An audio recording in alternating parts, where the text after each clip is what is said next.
बिस्मिल्लाहिर्रहमानिर्रहीम। अस्सलामु अलैकुम नाज़रीन, दीनी मसाइल में खुश आमदीद करते हैं। आज की हमारी इस वीडियो का मौजू है कि सदका करने के मुख्तलिफ़ तरीक़े अहादीस की रोशनी में। सदका करने से अहादीस में है कि बलाएँ टल जाती हैं। अगर तुम्हारे ऊपर कोई भी मुसीबत आ जाए तो फ़ौरन सदका किया करो, इससे अल्लाह ताला आसमानी और ज़मीनी बलाओं से आपको छुटकारा हासिल देंगे। नाज़रीन, इसके बारे में किन किन चीज़ों से हम सदका दे सकते हैं तो उसके बारे में मैं भी आपको तफसील से बताता हूँ। तो शुरू करते हैं आज की वीडियो।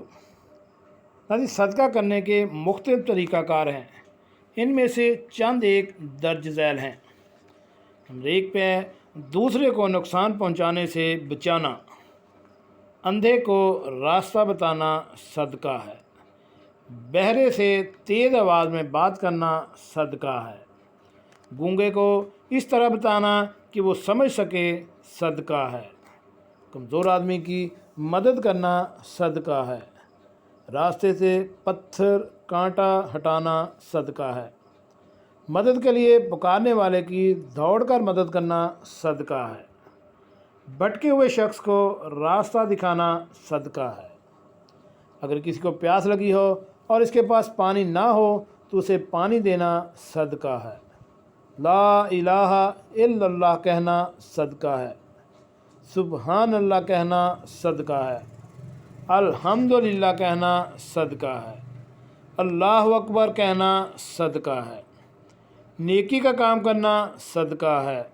बुराई से रोकना सदका है।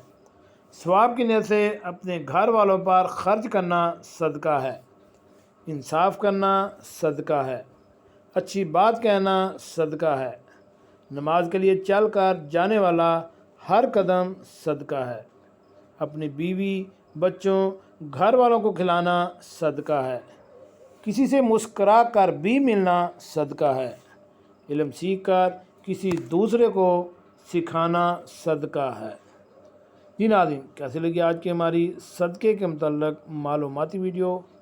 हमारे इस चैनल दीनी मसाइल को सब्सक्राइब करें और साथ बेल आइकन का बटन भी प्रेस कर दें ताकि ऐसी मालूमाती वीडियो आपको बर वक्त मिलती रह सके। मिलते हैं एक नई वीडियो के साथ। अस्सलामु अलैकुम।